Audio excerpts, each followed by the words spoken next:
ماہ مبارک رمضان کی آخری راتیں ہیں تو کوئی ضرورت تو محسوس نہیں ہوتی ہے کہ مجمع کو آگے آنے کی درخواست کی جائے. مومنین کہاں سے تھک چکے ہیں، گھروں میں ہیں، لیکن پھر بھی والنٹیئرز نے اور انتظامیہ نے مجھ سے کہا کہ ایک بار آپ یہ ریکویسٹ کر دیں. تو ادھر خاصی جگہ ہے، آرام سے بیٹھیے گا، بہت سکڑنے یا تنگ ہونے کی بات نہیں ہے. موضوع آج یقیناً فشار قبر تو ہے، لیکن وہ قبر کی امام بارگاہ عزا خانہ جو ہے وہی تو ہم کو راحت و آرام پہنچانے والی جگہ ہے. تو آرام سے بیٹھیے، لیکن جو جگہ ہے اسے فل کر لیجیے. درود.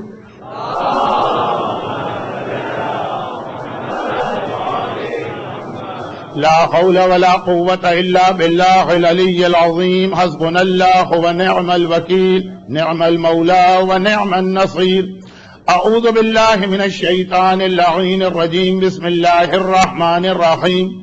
الحمد لله الملك الحق المبين رب الشهداء والصديقين، والصلاة والسلام على سيد المرسلين وخاتم النبيين ورحمة للعالمين وشفيع المذنبين بالقاسم محمد.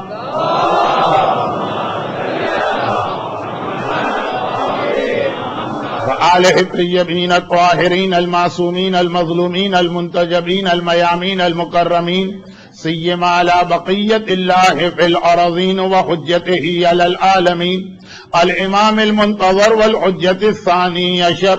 اللهم عجل فرجه وقرب زمانه وكثر انصاره وأهلك أعداءه ولعنة الله على أعدائهم أجمعين. أما بعد، فقد قال الله عز وجل في كتابه المبين وقرآنه المجيد. بسم الله الرحمن الرحيم.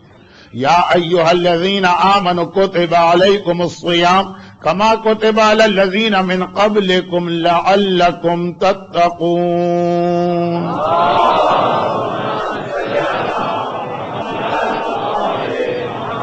سورہ مبارکہ بقرہ کی آیت عموماً ماہ مبارک رمضان کی شروع کی تقاریر میں تلاوت کی جاتی ہے، بلکہ ماہ شعبان کے اختتام سے ہی جہاں خطبہ جمعہ ہوتے ہیں وہاں خطبہ جمعہ میں، جہاں درس ہوتے ہیں وہاں درس میں اس آیت کی تلاوت کی جاتی ہے. میں ماہ رمضان کی بالکل آخری تقریروں میں اس آیت کی تلاوت کر رہا ہوں، اور وجہ بہت واضح ہے. لیکن اس سے پہلے ایک مومنہ کا ایک سوال آیا ہے، اور بہت لمبا سوال ہے، پورے ایک صفحے کا، بڑی محنت سے لکھا، اس لیے میں جواب نہیں دے رہا ہوں، خالی ایک تذکرہ کر رہا ہوں. اور وہ یہ کہ انہوں نے بہت تفصیل بتائی کہ بچے نافرمان، باغی، فعل حرام کھلم کھلا انجام دینے والے، جو مولا نے شقی کی تعریف کی تھی. ایک ہوتا ہے گناہگار جو کسی وجہ سے گناہ کر رہا ہے اور کوئی اپنے پاس لنگڑا، لولا، اندھا، کانا ایکسکیوز رکھتا. بھئی میں اس لیے داڑھی شیو کر رہا ہوں کہ مجھے جاب نہیں مل رہا. غلط ہے، لیکن ایک ایکسکیوز اس کے پاس ہے. میں اس لیے حجاب نہیں کر رہی ہوں کہ اچھی جگہ شادی نہیں ہو رہی. غلط اور خلاف عقل ایکسکیوز ہے، لیکن کچھ ہے. اور شقی اسے کہتے ہیں جو گناہ کرتا ہے، کہتے ہیں میرے پاس کوئی ایکسکیوز نہیں ہے، جسٹ فار انجوائمنٹ. تو اب یہ لکھتی ہیں کہ اب آج کل تو نئی نسل ایسی ہے، اور آپ نے یہ فرمایا کہ بچوں کو مار نہیں سکتے فعل حرام سے روکنے کے لیے. اچھا، پتہ نہیں کیوں آگے انہوں نے بریکٹ میں لکھا کہ یہاں بچوں سے میری مراد 18-19 سال کے بچے، انہیں ماریں گی آپ؟ آج یہ 21ویں صدی ہے، قیامت کے آثار قریب ہیں، ایک ماریں گی تو 10 وہ بھی ماریں گے. اب وہ زمانہ نہیں رہا کہ والدین کا اتنا احترام رہے. میں تو بچے سے سمجھا تھا 5 سال 6 سال کی بات کریں گی، نہیں، کہہ رہی 18-19 سال کا بچہ. کراچی کا ایک واقعہ بھی مجھے یاد آ رہا ہے، لیکن اتنا ذرا بےہودہ سا واقعہ ہے کہ ممبر پہ پڑھنا تو شاید اچھا نہ ہو. لیکن خیر، بات 5 سال کے بچے سے لے کے 18 سال تک کے بچے کے لیے بہرحال مسئلہ ایک ہی. اور وہ یہ ہے کہ کل میں نے یہ نہیں کہا تھا کہ نہیں مار سکتے ہیں، میں نے یہ کہا تھا غصے میں نہیں مار سکتے ہیں، جو سب سے اہم لفظ. یہ مسئلہ کل آیا کیوں تھا؟ کل نہ ہمارا موضوع تربیت اولاد تھا، نہ ہمارا موضوع امر بالمعروف تھا، ہمارا موضوع تھا لفظ غصہ. اس میں یہ لفظ آیا تھا کہ غصے میں نہیں مار سکتے ہیں. اور یہی تو میں بتانا چاہ رہا تھا کہ لوگ تو کہتے ہیں ہم غصے ہی میں مارتے، نہیں، غصے میں نہیں مار سکتے. امر بالمعروف کی نیت سے یا اس کی اصلاح کی نیت سے ہمیں خود غصہ نہیں آیا، اس کی بہتری کے لیے. لیکن یہ تو میں نے کل والے لفظ کو سمجھایا، لیکن اصل مسئلہ یہ ہے کہ جو ابھی ابھی میں نے لفظ کہا ہے، اس اعتبار سے بھی آپ نہیں مار سکتے. بالغ پر ہاتھ اٹھانے کے لیے حاکم شرع کی اجازت ضروری، اور نابالغ کو مارنے کے لیے بھی صرف ولی کو اختیار ہے، وہ بھی ان شرائط کے ساتھ کہ کھال کا رنگ نہ بدلنے پائے، بہت زور سے ضرب شدید نہ ہو، غصے کا عالم نہ ہو، اور وہ کوئی خلاف شریعت کام کر رہا ہو. ایک ہوتا ہے کہ باپ کے مزاج کے خلاف کام کر رہا، ایک ہے ماں کے طریقے کے خلاف کام کر رہا. اب یہ بات بہت لمبی ہو جائے گی، آج اس کا وقت نہیں ہے. مجھے یہ بتایا گیا اور کل شاید اس کا اعلان بھی ہو، مجھے یہ بتایا گیا کہ یہاں کی انتظامیہ اسی قسم کے لوگوں کے مسئلے مسائل کی وجہ سے ارینج کر رہی ہے کوسچن اور آنسر، سوال و جواب کا سیشن ہماری مجالس جب ختم ہو جائیں گی اس کے بعد. اب یہ کس دن ہوگا، کتنے بجے ہوگا، وہ وقت اناؤنس ہو جائے گا، تاکہ جو مجلس کا ہمارا ایک ٹاپک ہے وہ تو کم از کم مکمل ہو جائے. سوال و جواب میں سب کو دلچسپی نہیں ہے، تو جن کو دلچسپی نہیں ہے ان کو زبردستی کیوں بٹھایا جائے. کچھ لوگوں کو سوال جواب میں ہی دلچسپی ہے، وہ مجلس میں نہیں آتے ہیں، تو وہ بھی آ سکے اپنی دلچسپی والے عنوان میں، تو ایک الگ سے سیشن ہوگا. یہ سارے سوال جواب وہاں پہ مناسب ہوں گے. آج جو میں نے بتایا اس مسئلے کو ابھی مکمل نہ سمجھیں، لیکن صرف اس لیے بتایا کہ میری تقریر میں بعض اوقات کوئی ایک آدھ لفظ آپ مس کر جاتے ہیں، جس کی وجہ سے پورا جو مسئلہ بتایا گیا وہ الٹا ہو جاتا. تو کل کی بات صرف یہ تھی کہ غصے میں مارنا جائز نہیں، اور میں یہی چیز کو ثابت کرنا چاہ رہا کہ بہت سے لوگ کہتے ہیں اگر غصہ نہ ہو تو پھر کیوں کسی کو کوئی مارے گا. نہیں، غصہ نہ ہو تو دین کی وجہ سے، اللہ کی وجہ سے غصے کے اندر مارنا اور بغیر غصے کے مارنے کا فرق. صرف ایک جملہ جہاں پہ میں اپنے موضوع پہ آ جاؤں گا، صرف ایک جملہ کہ اگر دشمن اسلام کے سینے پہ سوار ہیں، اس کی گردن کاٹنے والے اس نے چہرے پہ تھوک دیا، اب سینے سے اتر آئے گا حلال مشکلات، مشکل کشائے کائنات، اس کائنات کا سب سے بڑا مجاہد کا نہیں. اب اگر اس کی گردن پہ تلوار چلے گی، یہ غصے کی وجہ سے چلے گی. پہلے اس کو قتل کیا جا رہا تھا اللہ کی وجہ سے. اللہ کی وجہ سے قتل کریں تو جہاد سب سے بڑی عبادت ہے. آپ ماہ رمضان میں پہلے دن سے کہہ رہے ہیں کہ فوفق لنا لیلۃ القدر وحج بیتک الحرام وقتلا فی سبیلک. تو یہ تین بڑی عبادتیں ہیں سب سے، لیکن اگر اللہ کے لیے، اور اگر اپنے غصے کے اندر ہو تو کوئی ثواب، کوئی فائدہ نہیں ہے. تو یہ والا جو فرق ہے کہ غصے میں ایک عبادت کرنا اور ایک اللہ کے لیے کرنا، یہ امام المتقین نے سمجھایا. اور میں نے لفظ امیر المومنین نہیں کہا، امام المتقین کہا، اس لیے کہ ماہ مبارک رمضان آخری مرحلوں میں آ رہا. آج آخری شب جمعہ ہے اس ماہ مبارک رمضان. یہ بات بالکل طے شدہ کہ لوگ 2 عیدیں منائیں، 3 عیدیں منائیں، 4 عیدیں منائیں، جن میں 5 مرتبہ چاند دیکھیں، 5 دن چاند نظر آتے رہیں، چاند نہ نظر آئے، اگلی شب جمعہ رمضان کی نہیں ہوگی. آپ اتوار سے سلسلہ شروع کر دیجئے عید منانے کا. ہر صورت میں جمعرات تک یہ سلسلہ مکمل ہو کے رہے گا. تو شب جمعہ تو بہرحال یہ آخری ہے ماہ رمضان کی اس سال کی، اور کل کا دن جمعۃ الوداع ہے اس ماہ مبارک رمضان کا آخری جمعہ. شریعت کی ٹرمینالوجی میں کل جو میں مجلس پڑھوں گا وہ جمعے کی مجلس نہیں ہوگی، وہ سیٹرڈے کی مجلس ہوگی. تو آخری شب جمعہ.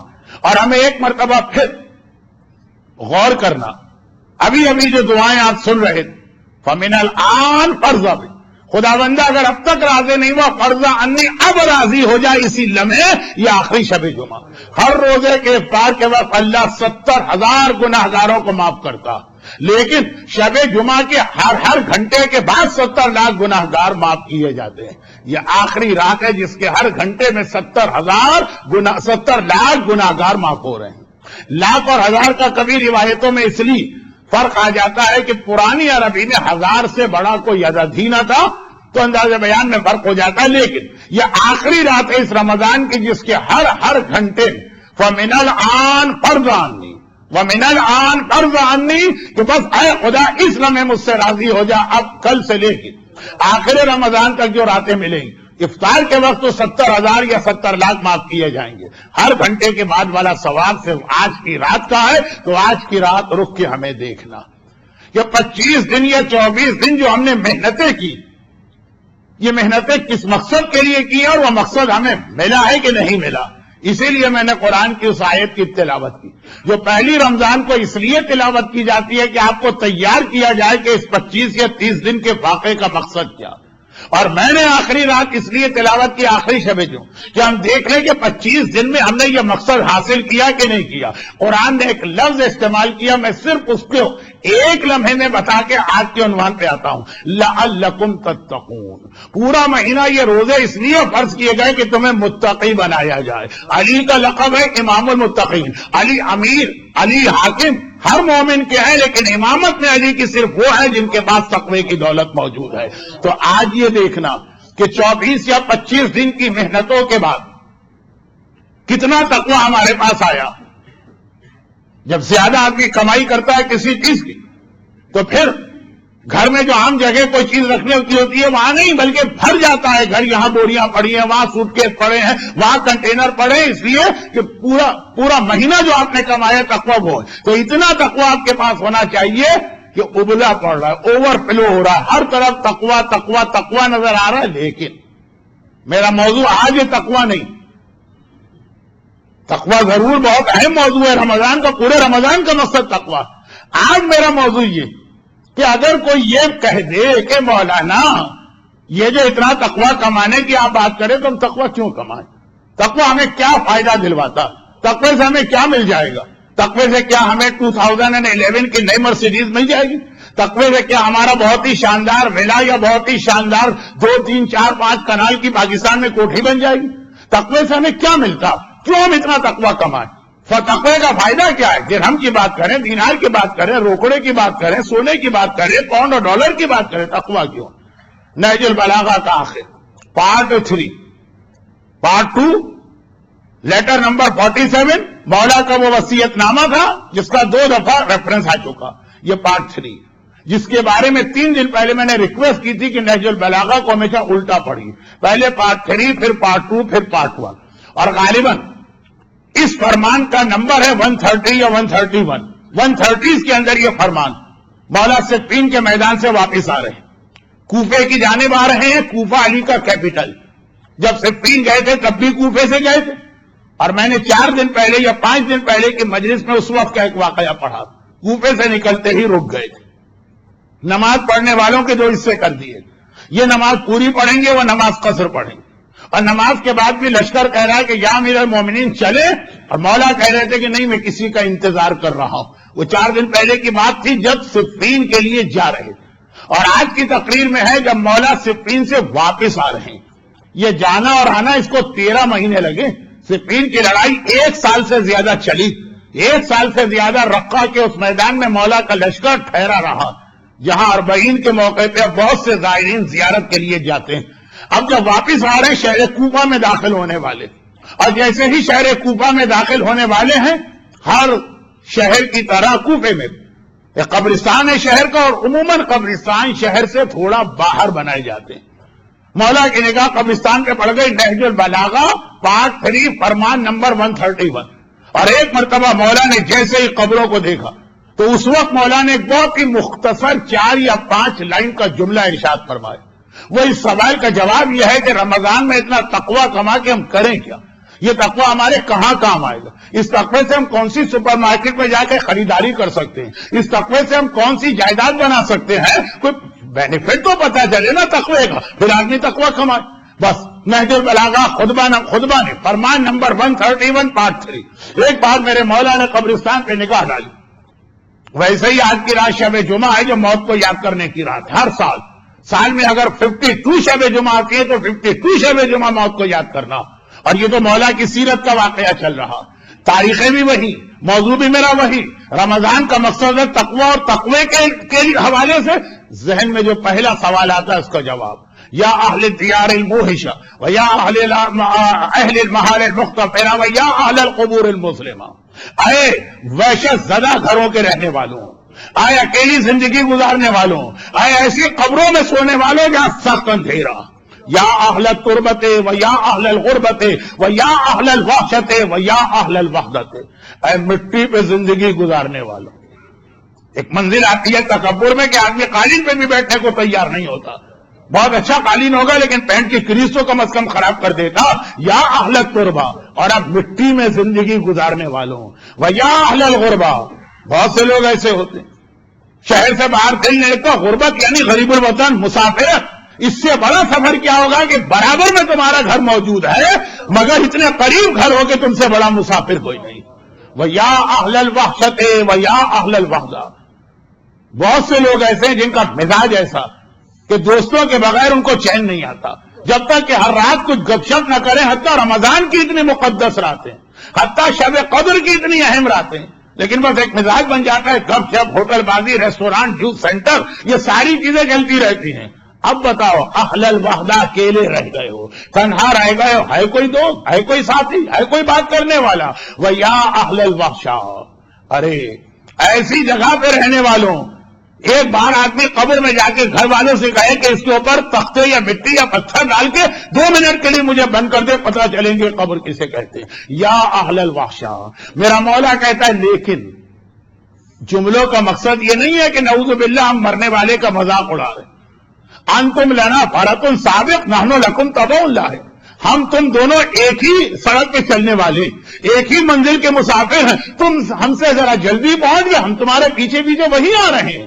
ہم بھی اسی غربت میں آئیں گے، ہم بھی اسی مٹی میں آئیں گے، ہم بھی اسی وحشت میں آئیں گے، ہم بھی اسی اندھیری قبر میں آئیں گے. ایک ہی منزل کے راہی ہیں اور ایک ہی مقصد ہم دونوں کا.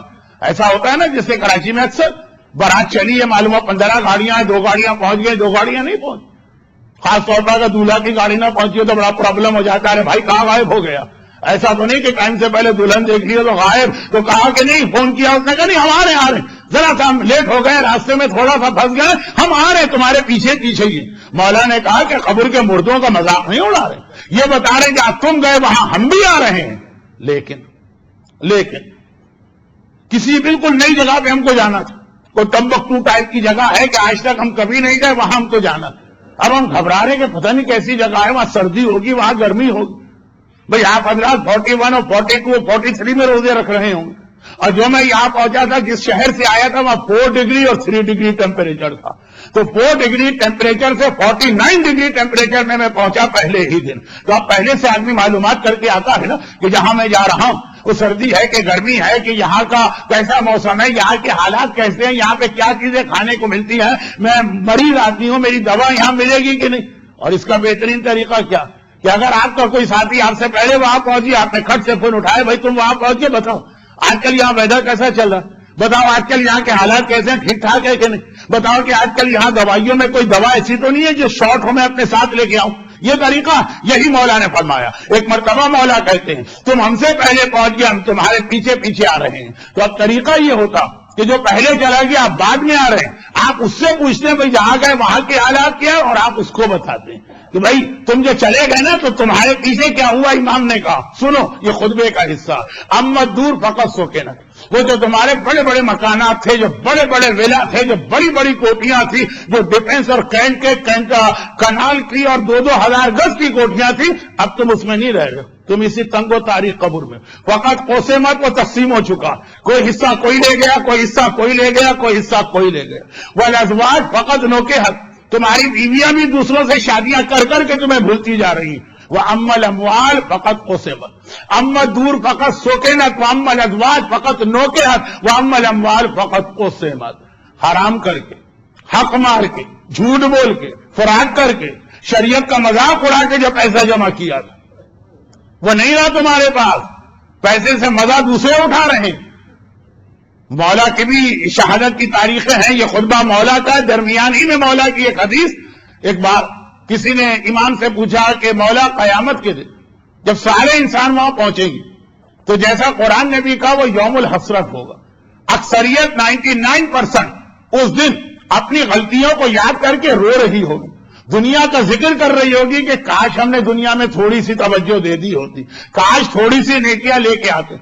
پوچھا گیا مولا کیا غم کرنے والے، دنیا کو یاد کرنے والے، اپنی کوتاہیوں پر توجہ دینے والے سب برابر ہوں گے؟ کہا کہ نہیں، سب سے زیادہ افسوس دو گروہوں کو ہوگا، الطائفتان، سب سے زیادہ افسوس دو گروہ کریں گے، امل علماء والاغنیاء، صاحبان علم اور صاحبان دولت۔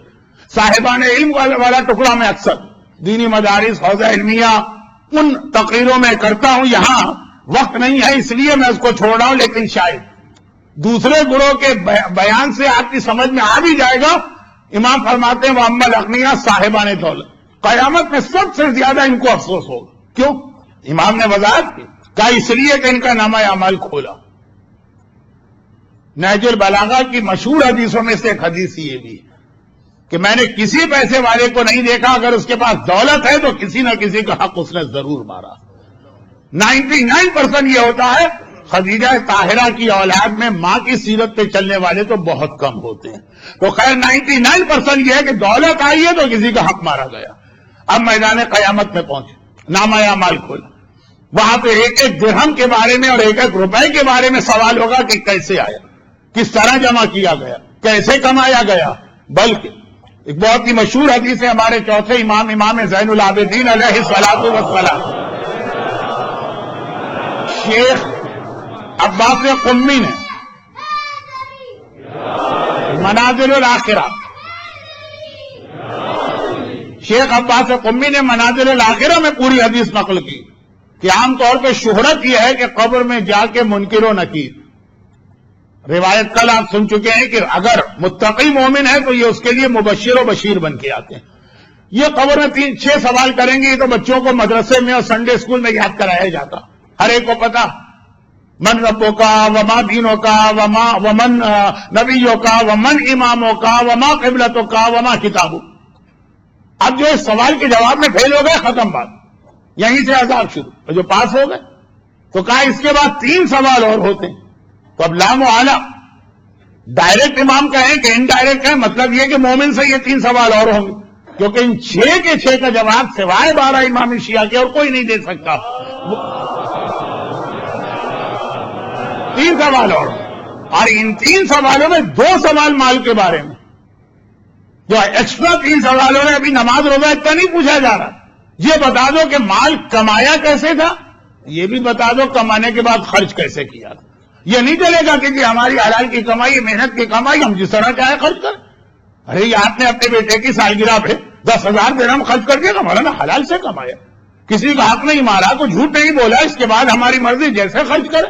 نہیں، نہ مال کمانے میں آپ کی مرضی چلتی ہے، نہ مال خرچ کرنے میں آپ کی مرضی چلتی ہے۔ تو اب میدان قیامت مجھے پوری ترتیب تقریر کی یاد، آپ اگر چکرا رہے ہو کہ مولانا بھی کہاں سے نہج البلاغہ سے، کوفے کے قبرستان سے، قیامت کے میدان سے، منکر و نکیر سے کہاں جا رہے ہیں، نہیں بالکل صحیح جا رہے ہیں مولانا، اور وہ یہ کہ مولانا نے فرمایا کہ صاحبان دولت کا نامہ اعمال کھولا، یہ پیسہ کہاں سے آیا، یہ جائیداد کیسے بنے، یہ گاڑی کیسے خرید۔ ایک عام مومن زندگی بھر محنت کر کے ایک چھوٹا سا مکان بھی 5 مرلے کا یا 120 گز کا بڑی مشکل سے بناتا، تمہارے پاس یہ 10-10 ہزار کی کوٹھیاں۔ اب ایک سوال، اور نتیجہ یہ نکلا کہ ان میں سے اکثریت فیل ہو گئے، وہی پاس ہوں گے جنہوں نے اپنی ماں خدیجہ طاہرہ کو بھی یاد رکھا ہے اور ان کی سیرت و سنت کو بھی یاد کیا۔ دولت کمائی کیسے جاتی ہے، دولت خرچ کیسے کی جاتی ہے، یہ بھی خدیجہ نے بتایا۔ خیر اب میں اتنی ساری باتیں تو نہیں پھیلا سکتا آج کی تقریر میں، خلاصہ یہ کہ حکم ہوا کہ لے جاؤ جہنم میں ڈال دو۔ چلیں یہاں تک تو ان کو اتنا ہی افسوس ہے جتنا باقی لوگوں کو، شرابی بھی جہنم میں جا رہا اور جوا کھیلنے والا بھی جہنم میں جا رہا اور نماز قضا یہ بھی جا رہا ہے۔ مولا سے سوال کیا گیا سب سے زیادہ افسوس کس کو ہے؟ اصل جو سوال ہے وہ سب سے زیادہ کا ابھی تک تو وہی بات ہوئی، جو سب گناہگاروں کا حشر ہے وہی ان کا بھی ہے، ابھی چل رہا ہے، بہت آہستہ آہستہ جا رہے ہیں، دل ہی نہیں جا رہا چلنے کا۔ نہ اللہ کو عذاب دینے میں جلدی ہوتی ہے۔ شب جمعہ کی ایک دعا ہے آج کی، اللہم من تعبا وتحیا واستعد لرفادۃ الی مخلوق، یہ ایک دعا ہے آج کی رات پڑھی جاتی، اس کا آخری ٹکڑا ہے کہ ہے خدا میں گناہ کرتا اور میرے اوپر عذاب نہیں آتا تو میں ڈر جاتا ہوں، کیونکہ مجھے پتا ہے کہ تو عذاب دینے میں جلدی نہیں کرتا۔ جلدی تو وہ کرے جس سے دو میں سے کوئی ایک خوف، یا تو وہ ڈر رہا ہے کہ آج میرے پاس طاقت ہے، پتہ نہیں کل طاقت رہے کہ نہ رہے، جو کرنا آج ہی کرنا، اور تو ایسا قادر مطلق ہے کہ ہمیشہ سے قدرت ہے، ہمیشہ قدرت رہے گی۔ یا جلدی وہ کرتا ہے جسے ڈر ہو کہ گناہگار یا مجرم میرے قابو میں تو آ گیا، کہیں بھاگ نہ جائے، کہیں بچ نہ نکلے، اب جو آ گیا ہے تو چھوڑنا نہیں، تیرے قابو سے بچ کے تجھ سے بھاگ کے کوئی کہیں جا ہی نہیں سکتا، تو تجھے جلدی کس بات کی۔ اور فرشتوں کا بھی یہی طریقہ ہے، آہستہ آہستہ جا رہے ہیں، چلو، ورنہ ہمارے ہاں تو مکے مارے جائیں، ٹھڈے مارے جائیں، لاتے ماری جائیں کہ ہمارا ٹائم ویسٹ نہ کرو، خالی پیلی ہمارا ٹائم ویسٹ کرتے جلدی سے جاؤ جہنم میں، ہم دوسرے کام کریں۔ نہیں، فرشتوں کو کوئی جلدی نہیں، اور آرام سے چل، جانا تو وہیں پر۔ اب یہ جو آرام سے چل رہے ہیں تو تھوڑی دیر گزری، ان کے برابر سے کوئی لوگ بہت بھاگتے ہوئے گزرے، یہ آہستہ آہستہ چل رہے اور بھاگتے ہوئے جا رہے ہیں، نہ ان کو فرشتے جلدی کرائیں نہ ان کو فرشتے رکوائیں، انہوں نے مڑ کے دیکھا بھاگ کے کون جا رہا ہے۔ ہم اتنا آہستہ چل رہے ہیں کیونکہ جہنم سے ڈر رہے ہیں، تو ہر ایک کو آہستہ چلنا چاہیے۔ یہ کون لوگ ہیں جو بھاگے بھاگے جا رہے ہیں؟ دیکھا، ارے یہ تو ہمارا بیٹا، یہ تو ہمارا بھتیجا، یہ تو ہماری بہن، یہ تو ہماری ماں، یہ تو ہماری بیوی، خالی عورتیں نہیں اور مرد بھی ہیں، لیکن ڈبل رشتہ کیا بتاؤں، ٹائم ہی نہیں ہے، تو غرض یہ تو سارے ہمارے خاندان والے، اور تم بھاگے بھاگے کیوں جا رہے ہو؟ کہ اللہ نے ہم کو جنت دے دی، دل چاہتا ہے جتنے جلدی جنت میں پہنچ جائے اتنا اچھا، اس لیے ہم بھاگ رہے ہیں۔ یہ سمجھ میں آتا ہے، جنت والا بھاگ کے جائے گا، جہنم والا بہت آہستہ آہستہ چلے گا۔ دنیا میں الٹا ہوتا، جہنم والے بھاگتے ہیں، جنت والے آہستہ آہستہ جاتے ہیں، آخرت میں الٹا ہوتا۔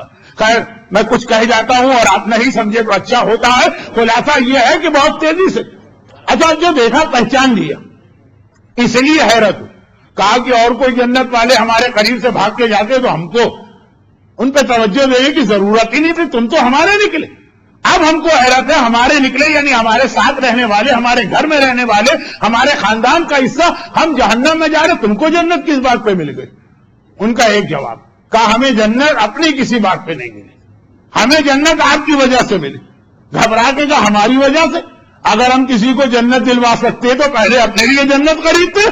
کہا نہیں، مسئلہ یہ، پیسہ سارا محنت کر کے آپ نے جمع کیا، آپ کے مرنے کے بعد ہمیں تو گھر بیٹھے مل گئے، نہ ہم نے محنت کی، نہ ہم نے خون پسینہ کیا، نہ ہم نے کوئی، ہمیں تو گھر بیٹھے مل گئے۔ جب ہمیں ملا تو ہم نے سوچا کہ تو مفت کا پیسہ آیا، اپنے آپ پہ بھی خرچ کرو، راہ خدا میں بھی خرچ کرو۔ تو جو آپ کا پیسہ راہ خدا میں ہم نے خرچ کیا، وہ اتنی بڑی نیکی قرار پائی کہ اس کی وجہ سے اللہ نے ہم کو جنت سنائی، جنت کی خوشخبری سنائی۔ اب ان پیسے والوں سے زیادہ حسرت اور افسوس سے ہاتھ کوئی نہ ملے گا۔ پیسہ ہمارا، محنت ہماری، کوششیں ہماری، خون پسینہ ہم نے ایک کیا، جنت وہ لے کے چلے گا، جہنم ہمارا مقدر بن رہی ہے۔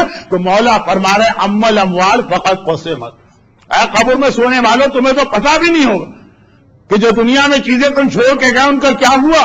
ان کا ہوا یہ ہے کہ گھر میں دوسرے رہنے لگے، پیسہ دوسرے مزے لینے لگے، بیویوں کی توجہ بھی کہیں اور ہو گئی۔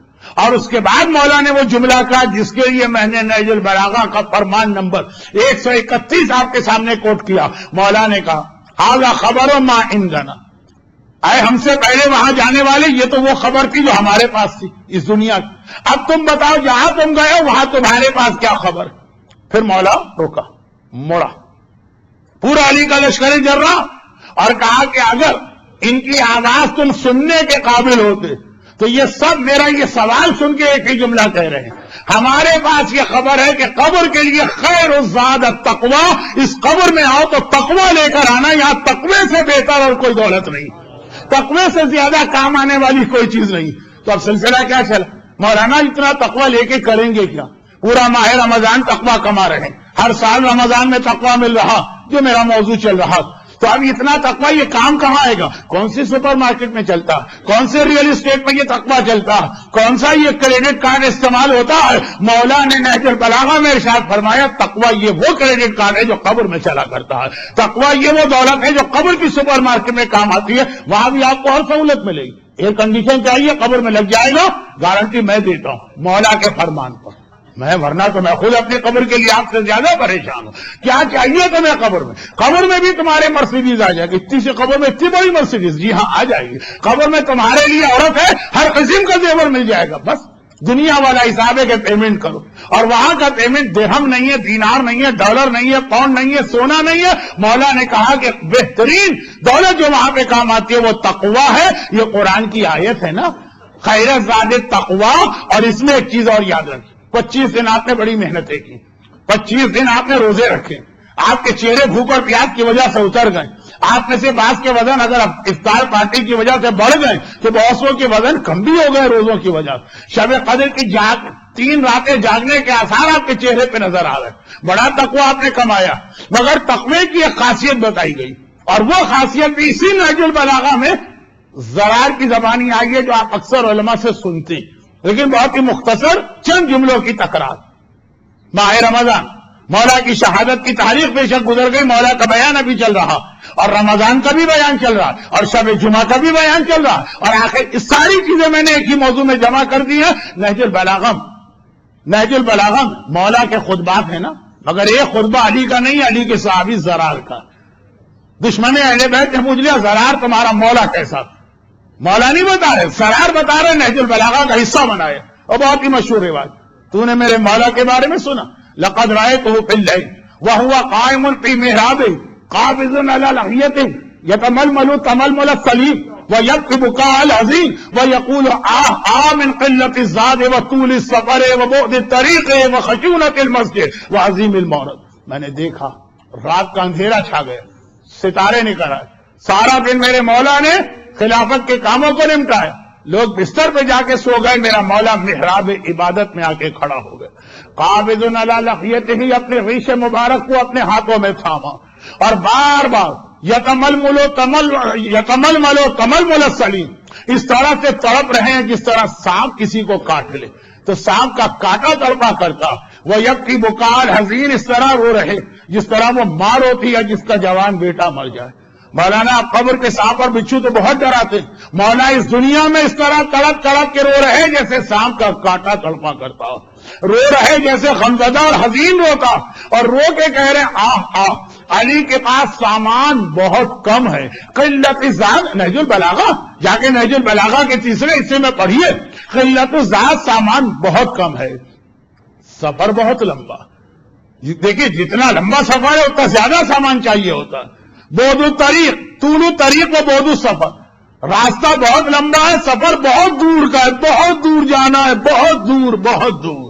وخشونۃ المسجد، اور یہ سفر بھی کسی A380 بوئنگ کے فرسٹ کلاس کے کیبن کے اندر نہیں ہو رہا ہے کہ کھاد سے جا رہا ہے کہ ہاں 14 گھنٹے کی فلائٹ تو ہے لیکن شاور بھی لگا ہوا ہے، لیکن بیڈ بھی ہے، لیکن ہر تھوڑا نہیں۔ خشونۃ المسجد، انتہائی تنگ و تاریخ قبر کی کوٹری میں سے یہ سفر طے کرنا ہے۔ وہ عظیم المورد، سفر ختم ہوا، بہت لمبا سفر تھا، بہت دور کا تھا، ہم بہت تھک گئے، لیکن سفر ختم ہوا، معلوم ہوا اپنے گھر پہنچ گئے، بیٹا بھی آیا استقبال کو، بھائی بھی آیا، گھر والے بھی آئے، گھر میں لے کے گئے، ٹھاٹ سے بیٹھے۔ نہیں، یہ سفر جب ختم ہوا عظیم المورد تو وہاں ختم ہوا جہاں جبار و قہار خدا کے سامنے حساب و کتاب دینا، وہ خدا جس کو یاد کر کے صحیفہ کاملہ میں۔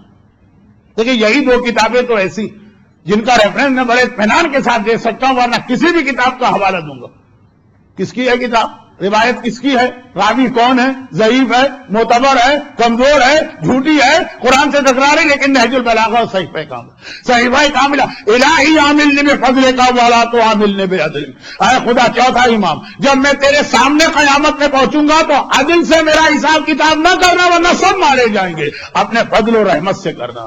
یہ امام اپنے لیے تو نہیں کہہ رہے، جو معصوم ابن معصوم ابن معصوم ابن معصوم، جو تمام ملائکہ کے سردار، جو قسیم جنت و نار ہے، یہ ہمارے اور آپ کے ذہن کو جھنجھوڑ رہے۔ تو اب میری تقریر کے تسلسل کو، سیکوینس کو یاد رکھیے۔ رمضان، شب قدر، جمعۃ الوداع، آخری رات اتنا تقویٰ لے کے کیا کریں گے؟ کہاں کام آئے گا؟ قبر میں کام آئے گا. مگر یہ مت سمجھیے گا کہ بہت تقویٰ کما لیا.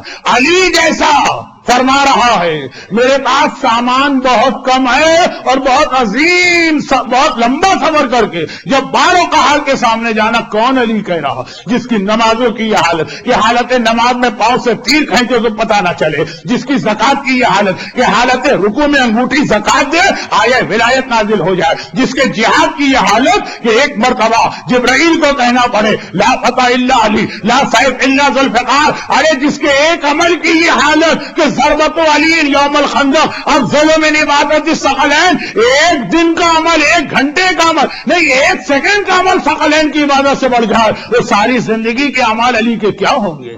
مگر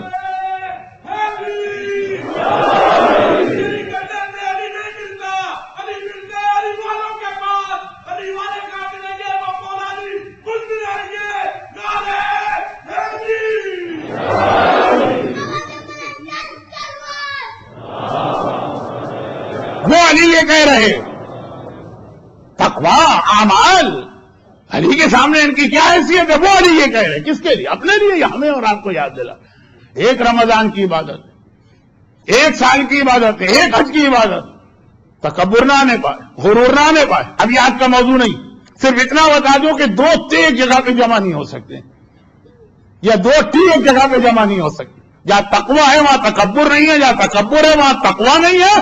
لیکن علی یہ بتا رہے، پوچھا گیا مولا متقی کی پہچان کیا؟ بہت سارے اس کے جواب علی نے دیے اس موقع. متقی کی پہچان میرا مولا کہہ رہا، متقی کی ایک ہی پہچان، بڑے سے بڑے نیکی کے عمل کو بہت چھوٹا سمجھے گا. میں نے کچھ بھی نہیں کیا، ما بدنا کا حق کا عبادت ہے. علی کہہ رہے اے خدا میں نے تیری عبادت کا حق ہی ادا نہیں کیا. بڑے سے بڑے عمل کو چھوٹا سمجھے گا، چھوٹے سے چھوٹے گناہ کو بہت بڑا سمجھے گا. بہت چھوٹا سا گناہ بھی اس سے ہو جائے تو یہ سمجھے گا کہ جیسے میں نے اتنا بڑا گناہ کر لیا کہ شاید کائنات میں کسی نے نہ کیا. یہ متقی کی پہلی پہچان ہوگی. یہ نہیں کہ تھوڑے سے اعمال کے یقیناً ماہ مبارک رمضان میں آپ کا اجر، آپ کا ثواب، خدا آپ کے اجر و ثواب کو بڑھا کے دے رہا. مگر آپ اپنی جگہ یہی سمجھیں گے کہ سب کچھ میں نے کیا، رمضان کا حق ادا نہ کیا، اور چھوٹے سے چھوٹے گناہ کو بہت بڑا سمجھیں. بس یہی وہ منزل آتی. گرچہ اب جو میں واقعہ پڑھ رہا ہوں بہت مشہور بھی ہے، لیکن صرف یہ سمجھانے کے لیے پڑھ رہا ہوں کہ شب جمعہ ماہ رمضان کی آخری شب جمعہ، ڈاکٹر جب آپ حضرات کو دیکھ کے خدا نہ کرے کسی خطرناک بیماری کو ڈائیگنوز کرتا تو وہ آپ کو ڈرا نہیں رہا، وہ آپ کا مذاق نہیں اڑا رہا، وہ یہ بتا رہا ہے کہ ابھی وقت ہے، علاج کرا لو. ایسا نہ ہو کہ وہ وقت آ جائے کہ پھر علاج بھی نہ کر سکو. یہ جو روایت معصومین ارشاد فرماتے ہیں وہ اسی لیے ابھی سانس چل رہی، ابھی ملک الموت نہیں آیا، ابھی تم اپنے ہر گناہ کو معاف کرا سکتے.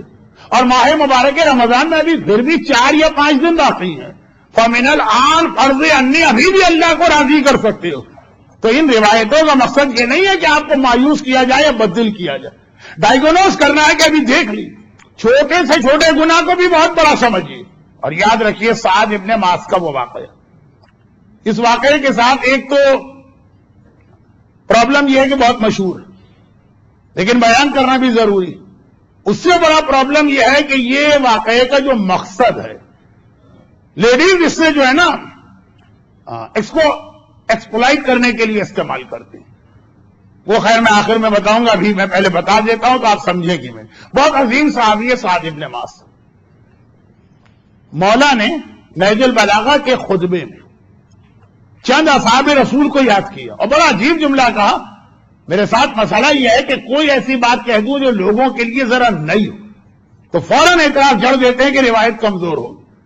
تو میں حتی الامکان پھر نہج البلاغہ ہی کا حوالہ دیتا ہوں. سعد کے بارے میں نہج البلاغہ کا تو ذکر نہیں، لیکن خطبہ مولا نے بعض اصحاب رسول کا نام لے کے یاد کیا.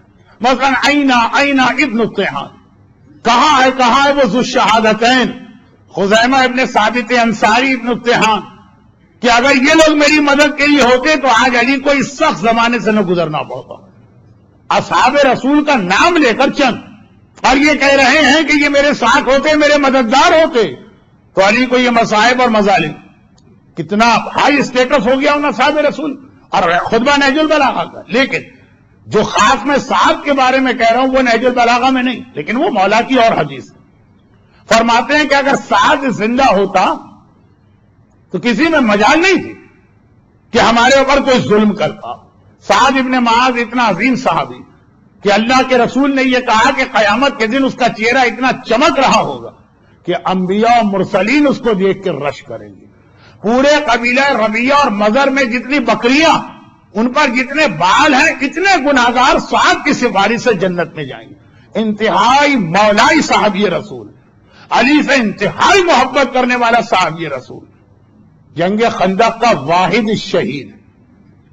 جنگ خندق میں شہید تو نہیں ہوئے تھے، زخمی ہوئے۔ ان کی کوہنی پہ وہ تیر آ کے لگا کہ پیغمبر کے حکم سے ان کو اٹھا کر مسجد کے صحن میں لا کے خیمہ لگایا گیا، اور پھر وہیں پر ان کا انتقال ہوا۔ تو میدان جنگ کے زخمی ہیں جو مدینے میں آ کے شہید ہوئے، اور خندق میں صرف ایک شہادت مسلمانوں کی جانب سے ہوئی، ساتھ۔ اب یہ دو جملے چونکہ واقعہ بہت مشہور ہے، میں جلدی جلدی پڑھ رہا ہوں یہ دو جملے۔ جیسے ہی اللہ کے رسول کو پتا چلا کہ سعد ابن معاذ کا انتقال ہوا، جنازے کے لیے آئے، اللہ اکبر، مگر اس تکبیر کو ریپیٹ کیا، پھر کہا اللہ اکبر، نماز جنازہ نہیں شروع، 70 مرتبہ اللہ اکبر کا، پھر نماز جنازہ پڑھا۔ حیران ہو گئے لوگ کہ یہ کون سا جنازے کا طریقہ۔ اور پھر جنازے کو کندھا دیتے وقت بھی اسلام میں سعد ابن معاذ پہلے میت ہیں جن کو اس طرح کندھا دیا گیا، جو اب سنت بن گیا۔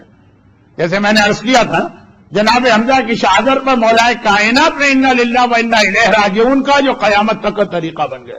جعفر طیار کی شہادت پر رسول خدا نے شہزادی فاطمہ سے کہا تھا 3 دن تک کھانا لے کے جاؤ، مرنے والے کے گھر میں کھانا پکانا مکروہ، جو اب قیامت تک کا طریقہ بن گیا۔ اہل بیت عمل کرتے جاتے ہیں، وہی شریعت خدا اور وہی سنت رسول بنتی چلی جاتی ہے۔ سعد ابن معاذ کے جنازے پر اللہ کے رسول اس طرح سے کندھا دیا جو قیامت تک کی سنت بن گئی۔ پہلے طریقہ تھا لوگوں نے جنازہ اٹھایا، کندھا دیا، ہٹ گئے۔ پیغمبر نے سرانی پہلے آگے کندھا دیا، پھر پیچھے کندھا دیا، پھر دائیں طرف کندھا دیا، پھر بائیں طرف، چاروں طرف میت کو گھوم کے کندھا دینا جو آج بھی مستحب ہے۔ یہ پہلی بار سعد کے جنازے پہ آیا۔ اللہ کے رسول جنت البقیع میں اپنے ہاتھوں سے ان کی میت کو اتارتے ہیں اور واپس نکلے۔ اب لوگوں نے کہا یا رسول اللہ، بہت دیر سے ہم خاموش تھے کیونکہ جنازہ سامنے تھا تو باتیں کرنا اچھا نہیں سمجھا گیا، اب ذرا بتائیے 70 تکبیریں کیوں؟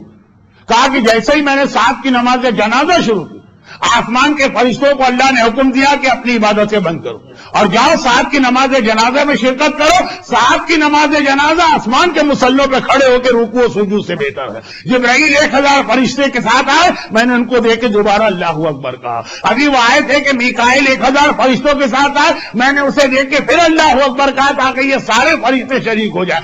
ابھی میں نے وہی کہا تھا کہ اسرائیل 1000 70,000 فرشتے ہزار کی جماعت میں سعد کی نماز میں آ رہے ہیں تو میں ان کی وجہ سے تکبیر کو ریپیٹ کر رہا ہوں۔ اللہ، اصحاب رسول جنازے میں شریک ہونے والے، خیال کریں کتنا عظیم صحابی ہے۔ یا رسول اللہ، کندھا؟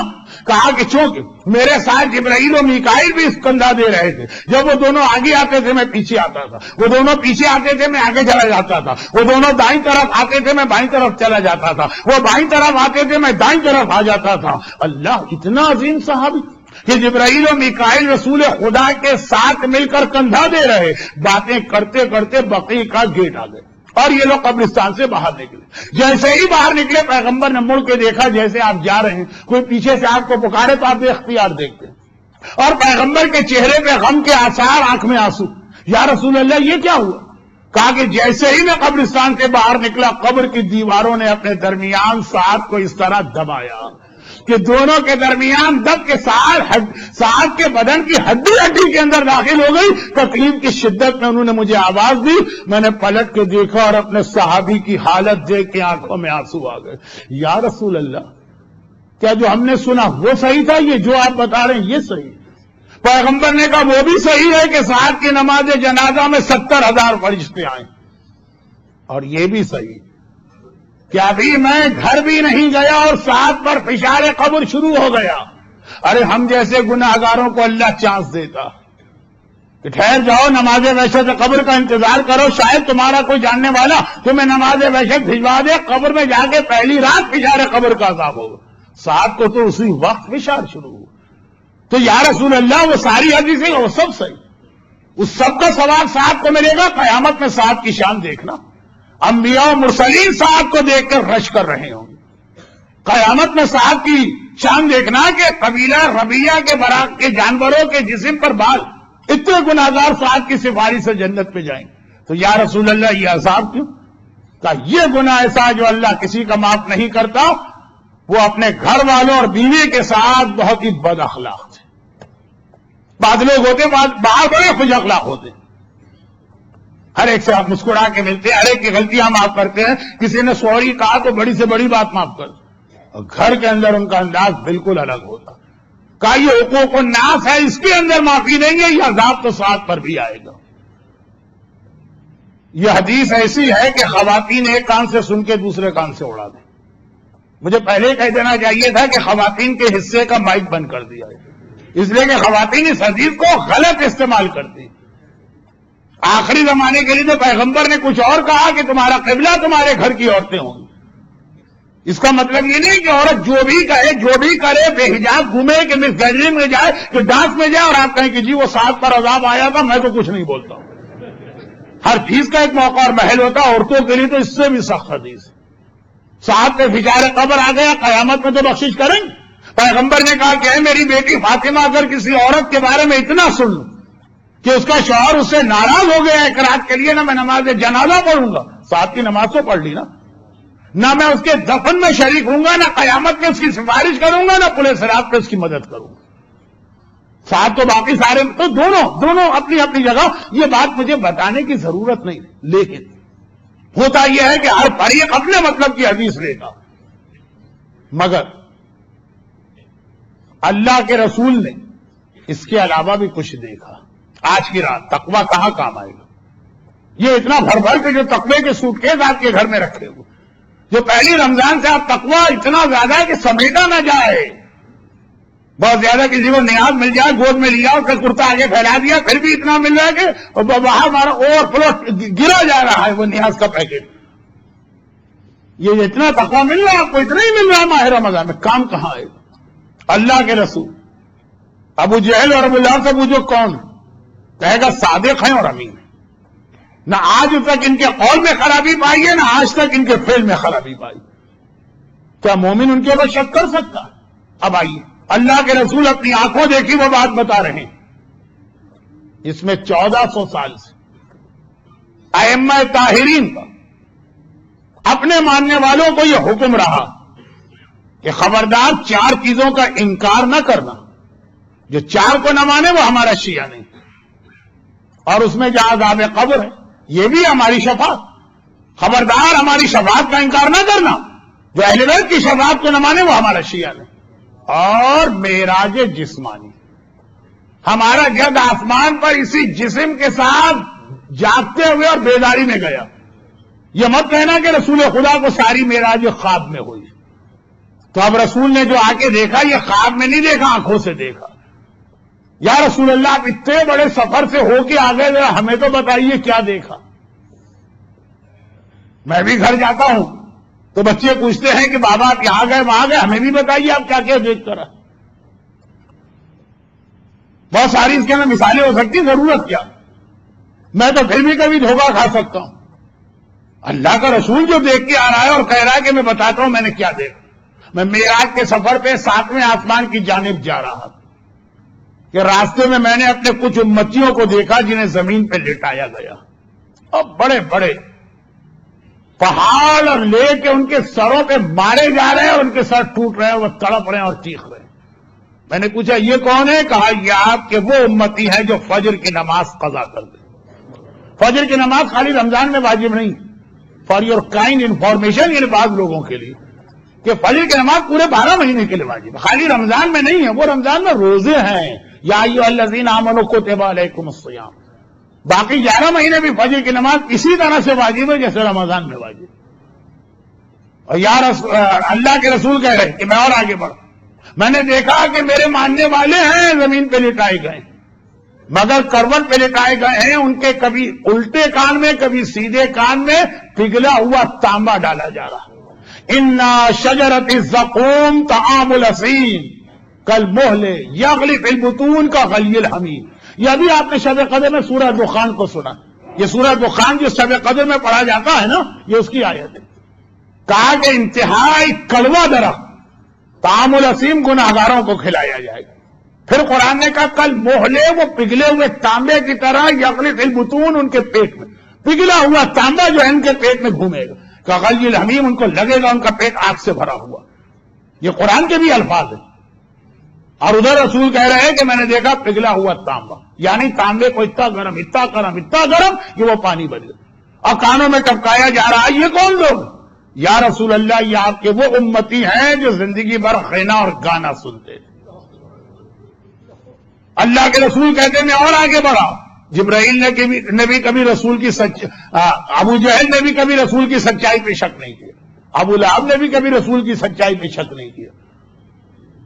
اللہ کے رسول کہتے ہیں میں آگے بڑھا، میں نے دیکھا کچھ مرد اور عورتیں ہیں جنہیں آگ کے کمروں میں کھڑا کیا جا رہا، اور وہ آگ بالکل اتنے چھوٹے چھوٹے کمرے ہیں جسے انگریزی میں شاید سیل یا چیمبر کہیں، سامنے کی بھی آگ کی دیوار ہے، پیچھے بھی آگ کی دیوار، بالکل بدن سے ٹکرا رہی ہے، پورا بدن ان کا آگ میں جل رہا ہے۔ کہ یہ کون لوگ؟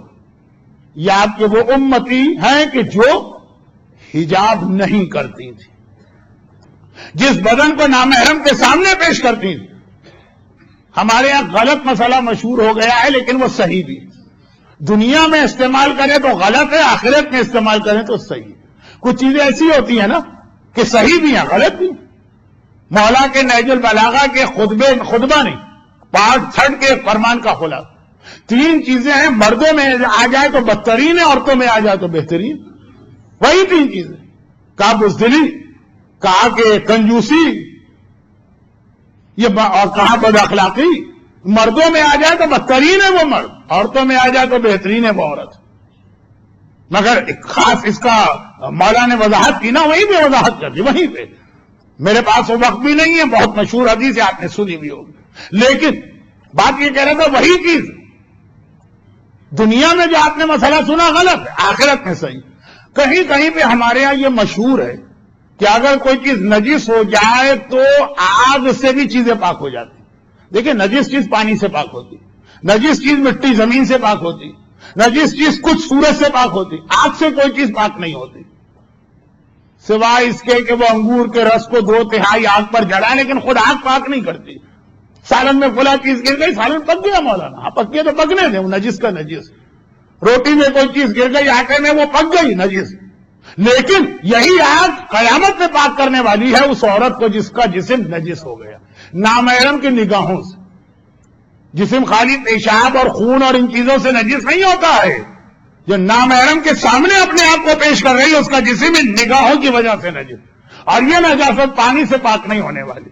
یہ یا دنیا میں توبہ سے پاک ہوگی، توبہ کر لو پاک، اور یا پھر آخرت میں جنت پہ جانے سے پہلے اسے آگ سے پاک کیا جائے گا۔ وہ رسول نے دیکھا۔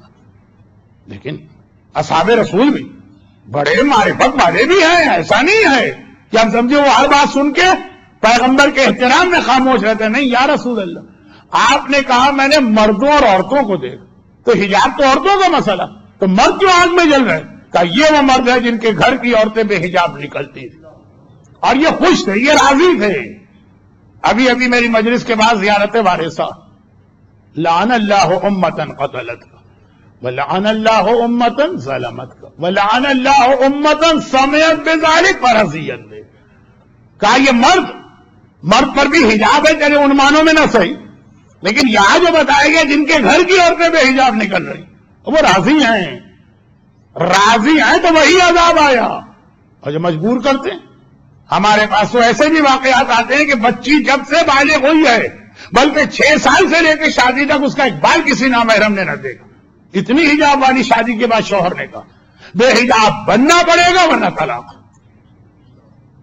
اللہ کا رسول ابو جہل اور ابو لہب جس کی سچائی پہ شک نہ کرے، یہ مومن تو شک کر ہی نہیں سکتا۔ اور پھر اللہ کے رسول نے کہا کہ میں یہ دیکھ کے حیران ہو گیا کہ یہ جتنے میں نے گناہگار دیکھے، یہ ایک گروہ یہ اور اس کے آگے اور گروہ تھے، 23 گناہگار رسول نے دیکھے، میرے پاس تو وقت ہی نہیں۔ بعض مومنین اپنی گھڑیاں دکھا بھی رہے تو میں دیکھ بھی رہا ہوں اور میں خود بھی سمجھ رہا ہوں۔ آپ کے ہاتھ میں چھوٹی گھڑی ہے، میرے سامنے گھڑا لگا ہوا ہے، میں محسوس بھی کر رہا ہوں۔ بس آج آخری یہ شب جمعہ چھٹی کی رات ہے، اس کے بعد 2 تقریر۔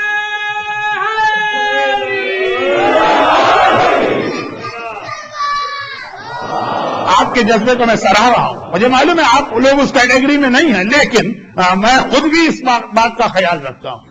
بھئی آج ابھی زیارت بھی ہوگی، زیارت کے بعد پھر یہاں نیاز بھی، تو آپ حضرات زیارت کے بعد تشریف رکھیے گا۔ آج شب جمعہ ہے تو یہاں نیاز بھی، یہ میں نے اس لیے کہا کہ نیاز میں ڈسٹربنس نہ ہو تو میں فوراً چلا جاتا ہوں۔ تو کچھ لوگ ہو سکتا ہے کہہ دیں کہ مولانا کتنے بد اخلاق ہے، ابھی تو کہہ رہے ہیں کہ مولانا نے کہا کہ مرد میں بد اخلاقی آ جائے تو بہت بری صفت ہے اور خود اتنے بد اخلاق ہے، تو یہ نیاز کا سسٹم خراب نہ ہو، اس لیے میں باہر جا کے کھڑا ہو جاتا ہوں۔ خلاصہ یہ کہ اپنی بات آخری مرحلوں، کیا پیغمبر نے 23 گناہگار دیکھے، نہ ان کے بیان کرنے کا وقت ہے، نہ اس مجمع کے سامنے ضرورت ہے، سب سمجھ رہا، مگر جو عجیب بات نظر آئی کہ یہ درمیان میں کچھ چونٹیاں زمین پہ گھوم رہی۔ آدمیوں کے بیچ میں چونٹیاں کیوں آ گئی؟ چلے آ جائیں اگر اس کے بعد سے جانوروں کی لائن شروع، پھر آدمی شروع ہو گئے۔ اور یہ چونٹیاں بھی جو زمین پر ہے وہ اس طرح سے کہ اس میں سے لوگوں کو ادھر سے ادھر گزارا جا رہا، چلایا جا رہا، وہ ٹوٹتی ہیں پھر جڑتی ہیں، پھر ٹوٹتی ہیں پھر جڑتی ہیں۔ بچے لیگو ویگو کھیل کھیلتے ہیں نا کہ جوڑا انہوں نے پھر توڑا، انہوں نے پھر جوڑا تو پھر توڑا۔ پیغمبر نے کہا یہ چونٹیاں یہاں کیسے آ گئی؟ کہا حبیب یہ تمہاری امت کے وہ ایروگینٹ، گھمنڈی، مغرور، تکبر کرنے والے لوگ ہیں جو دنیا میں مومن کو بھی حقارت کی نگاہ سے دیکھتے تھے، ہاتھ میں ملائیں گے اپنے برابر والے اسٹیٹس، نماز جماعت کی صفوں میں بھی وہاں کھڑے ہوں گے جہاں دائیں بائیں ہمارے برابر اسٹیٹس والا۔ یہ کون مزدور آ گیا ہمارے برابر؟ یہ کون غریب آ گیا ہمارے برابر؟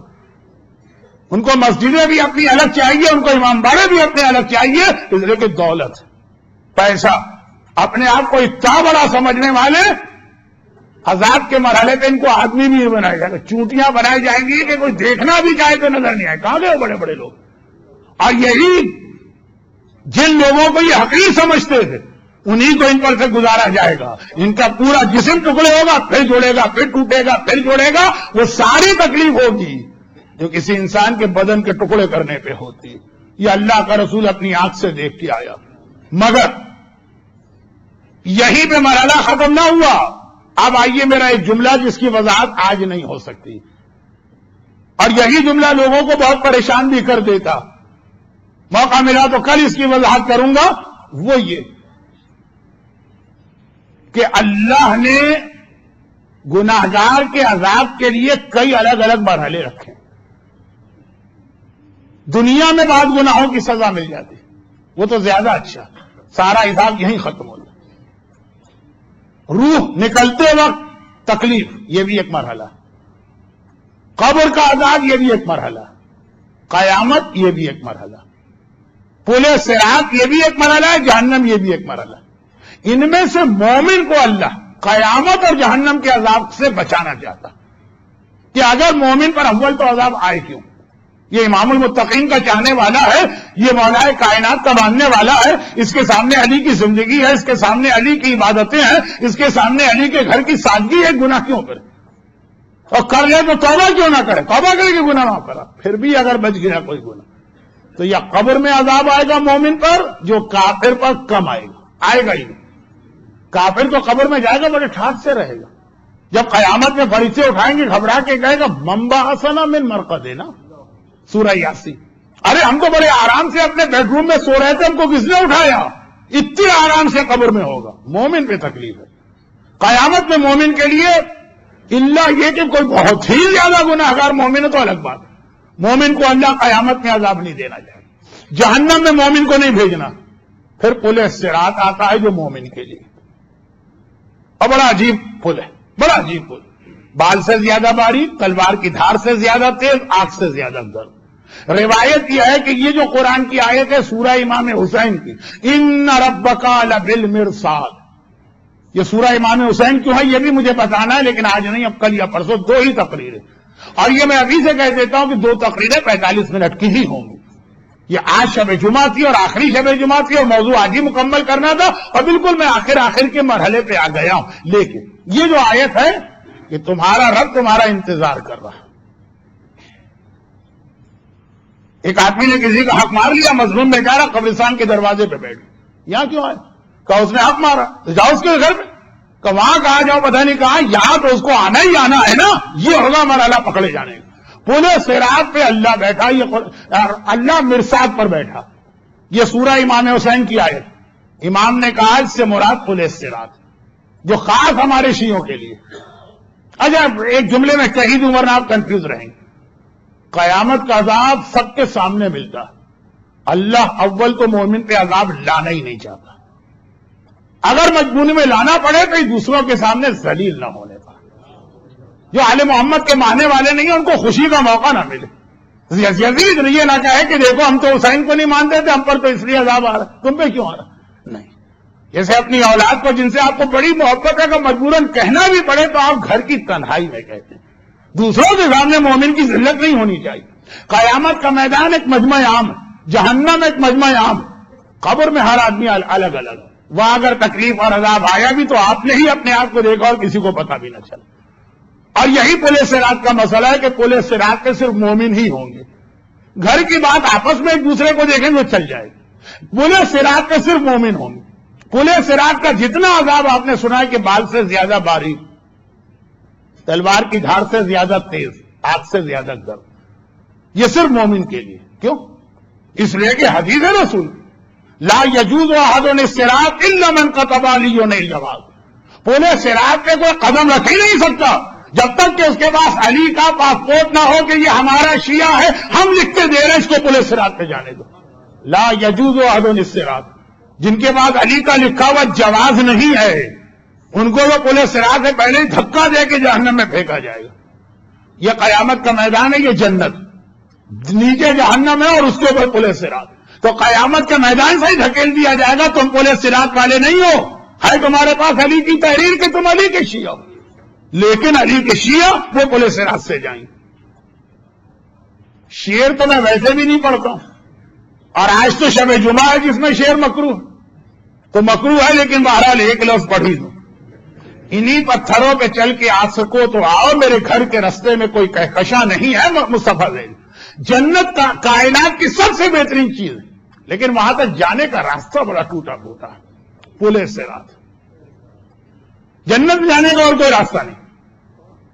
بہترین جگہ، اس سے بہتر کوئی جگہ ہی نہیں ہے، لیکن جانا پڑے گا بال سے زیادہ باریک، تلوار کی دھار سے زیادہ تیز پل. بس وَإِن كَانَ وَارِدُهَا إِلَّا حَتْمًا مَقْضِيًّا. سورہ مریم. ہر ایک کو یہاں سے گزرنا. جو علی والا نہیں ہے پل صراط کا قدم رکھتے پھسلا نیچے گئے بگیا جانے رب اس کو مت دیکھیے. اب دیکھیں اپنے آپ کو. اب پل صراط کے صرف ہم لوگ بچے. پل صراط کے بالکل آخر میں جہاں جنت کا دروازہ نظر آ رہا، اسے کہا گیا تھا کہ مولانا یہ ٹاپک مجھے دیا بھی گیا تھا کہ آپ ذرا موت و قبر میں پڑے گا جنت کے دروازے تک پہنچائیے گا، چاہے اس کے آگے نہ لے جائیں. اور دیکھیے وہیں پر میں جنت کے دروازے پر ہی آپ کو پہنچا رہا ہوں. میں کیا پہنچا رہا ہوں؟ مولا کی محبت آپ کو لے کے جائے گی، لیکن جنت کا دروازہ نظر آ رہا. ابھی پل صراط پہ، پل صراط چھوٹا سا پل تو نہیں، 3000 سال کا اس کا راستہ. 1000 سال چڑھائیے، 1000 سال ہموار راستہ، پھر 1000 سال اترائیے، پھر جنت کا دروازہ. اب آپ نے 3000 سال میں 2000 سال 11 دن اور 11 مہینے اور 29 دن پل صراط پہ کسی طرح سے سمجھتے، سہارا لیتے، یا علی یا علی یا علی کہتے ہوئے قدم بڑھایا، پورا پل صراط کراس کر لیا، وہ جنت کا دروازہ سامنے. امام نے کہا یہ ہے مرصاد، یہاں پہ رب بیٹھا ہوا انتظار کر رہا. کس لیے انتظار کر رہے؟ اس سے پہلے کیا ہے؟ ظالم کو یہاں سے نہ جانے دوں گا جب تک کہ اس کو سزا نہ دی جائے. جس نے کسی مومن کا ایک درہم کا حق مارا ہے وہ ہر جگہ سے بچ کے نکل آیا، یہاں پکڑا گیا. آگے جانے دیا جائے گا، پہلے یہاں پہ سزا برداشت کرنا. یہاں نماز کا سوال نہیں ہے، یہاں روزے کا سوال نہیں ہے، یہاں خمس کا سوال بھی نہیں ہے.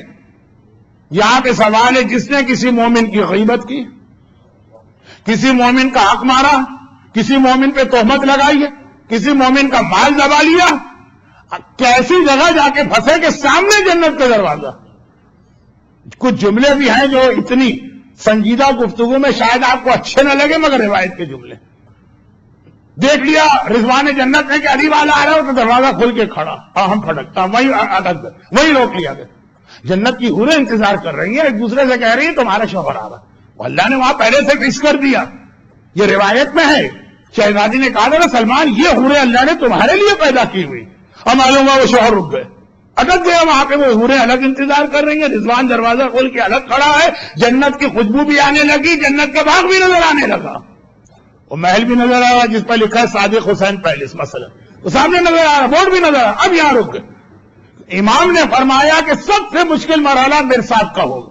اس لیے ہوگا کہ بالکل سامنے جنت، جنت کا محل، تمہارے گھر کی خدمت کرنے والی حوریں، اور ان سب سے بڑھ کر یہ کہ وہ درخت نظر آ رہا جس کے نیچے آل محمد بیٹھے ہوئے.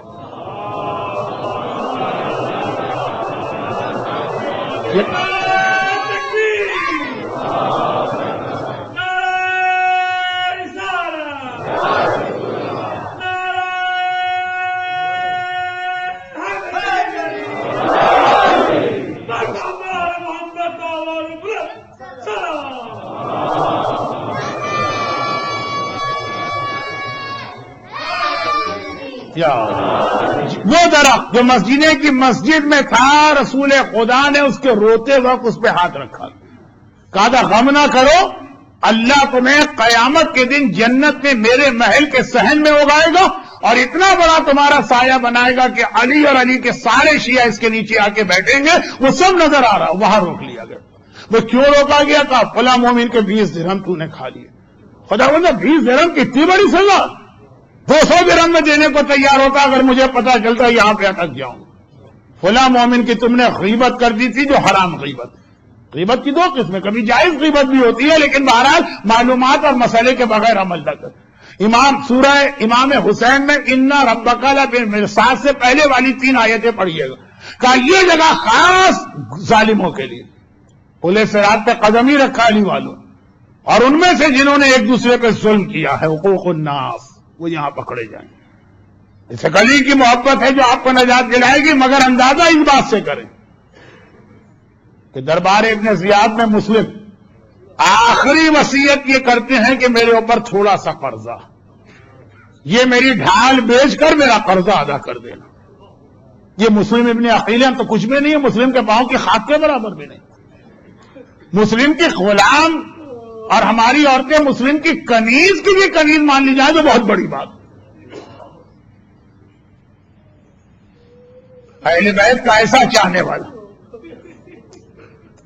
حسین کا یہ جملہ ہے، کتنا عظیم جملہ. بعثت الیکم اخی وابن عمی ومعتمدی وثقتی من اہل بیت. اے کوفے والوں، میں نے تمہاری جانب اپنے بھائی کو بھیجا، میں نے تمہاری جانب اپنے چچا کے بیٹے کو بھیجا، میں نے اسے بھیجا جس پر میرا پورا اعتماد ہے، جو اہل بیت میں میری نگاہ میں سب سے زیادہ قابل بھروسہ میں سے ایک ہے. فضائل مسلم بزبان حسین ابن علی، وہ مسلم جو شہید ہونے جا رہا، لیکن اتنا احساس ہے کہ تھوڑا سا قرضہ میرے اوپر ہے، وہ میری گردن پہ نہ رہے.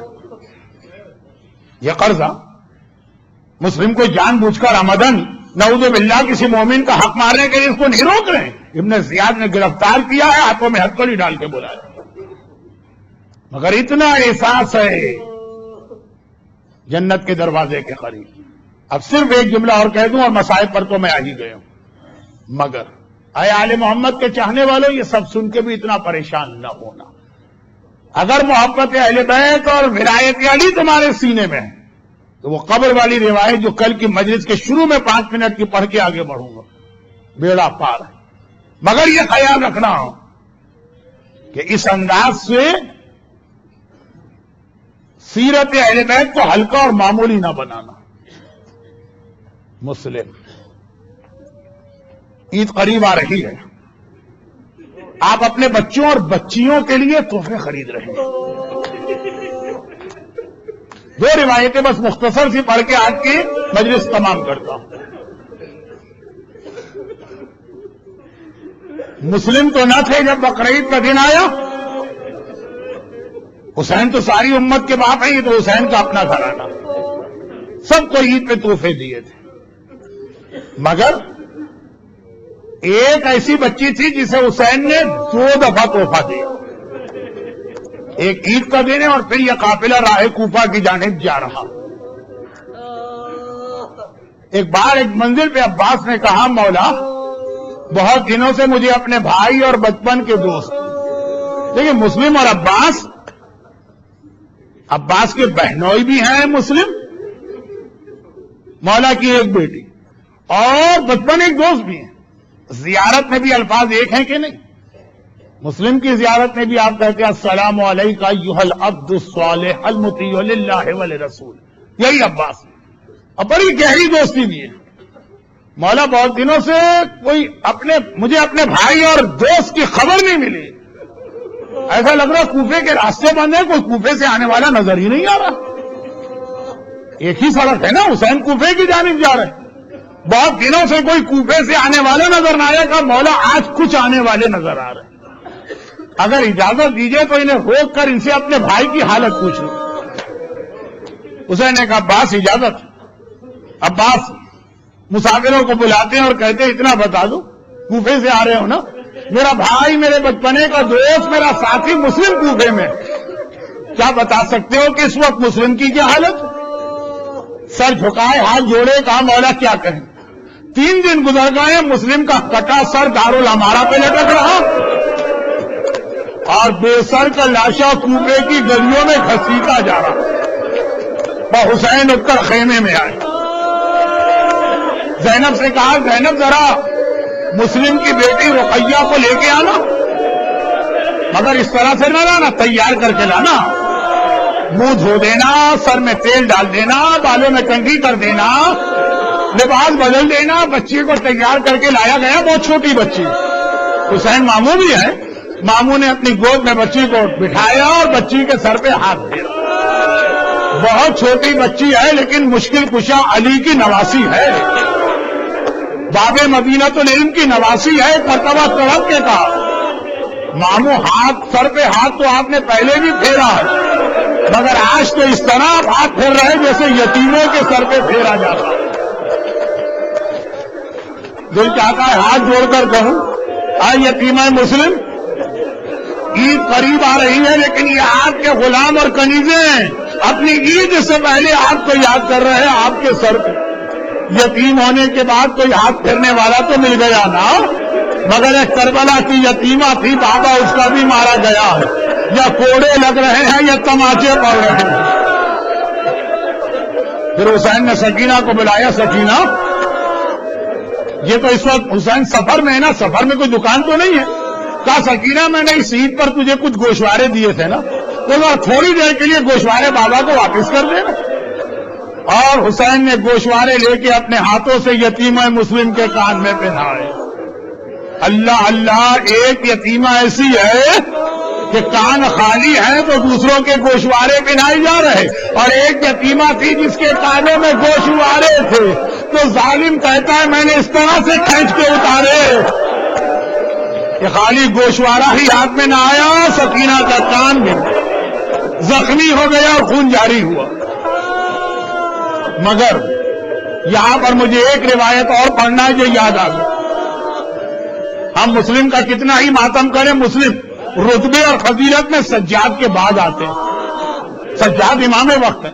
راوی نے کہا مولا اگر گستاخی نہ ہو تو ایک چھوٹے سے سوال کا جواب دی، میں اس دن بھی ابن زیاد کے دربار میں تھا جس دن مسلم ابن عقیل گرفتار کر کے لائے گئے، اللہ اللہ، ہاشمی شیر کی شان و جلالت سے آیا، ہاتھ بندھے ہوئے ہیں، ہونٹ زخمی ہیں، مگر سینہ تان کے آ رہے ہیں، چہرہ اٹھا ہوا ہے، آنکھوں میں آنکھیں ڈال کے بات کر رہے ہیں۔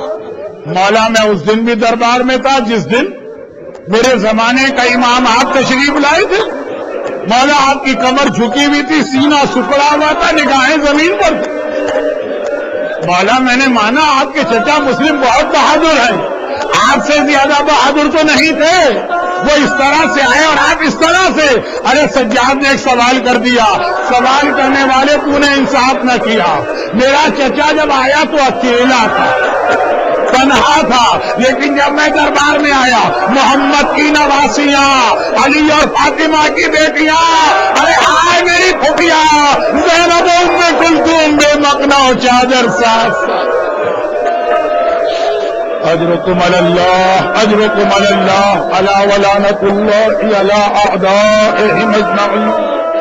پروردگارا تجھے خاندان اہل بیت خصوصاً میرے مظلوم آقا سجاد کے ان مصائب کا واسطہ، تجھے باب الحوائج عباس اور عباس کے باب الحوائج بھائی مسلم کا واسطہ، آج کی مجلس میں جو مومنین اور مومنات ہیں دنیا اور آخرت کی ہر پریشانی سے محفوظ فرما، ان کی دعائیں قبول فرما، غم حسین کے سوا انہیں کوئی غم نہ عطا فرما، ہر ایک کو کربلا، نجف، کوفہ اور روضہ مسلم ابن عقیل کی زیارت کی توفیق عطا فرما، اور ان مظالم کے انتقام کے لیے ظہور امام میں تعجیل فرما۔